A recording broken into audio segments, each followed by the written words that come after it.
उकडीच्या मोदकाला कळ्या कशा पाडायच्या, आधी ही अशी पारी तयार करून घ्यायची हाताच्या साहाय्याने. तांदूळाचं पीठही लावायचे हाताला.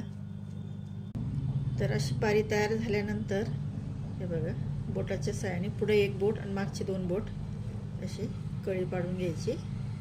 अगदी पटापट होतात सहज. पूर्ण तुम्हाला व्हिडिओ बघायचा असेल तर माझ्या चॅनलवर या. उकड आपण कशी काढली अगदी सोप्या पद्धतीने, सारण कसं तयार केलंय अगदी मी दाखवेल.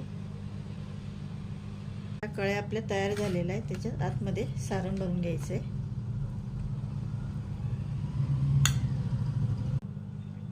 तर सारण असं भरून घ्यायचं आणि असं खालून वरती जवळ जवळ आणायचं. त्याला बोटाच्या साहाय्याने वरती पण जवळ करायचं. तर इथे आपल्याला असं हे बंद करून घ्यायचं आणि पुन्हा कळ्या व्यवस्थित करून घ्यायच्या आणि आपला इथे असं मस्तपैकी उकडीचा मोदक तयार झालेला.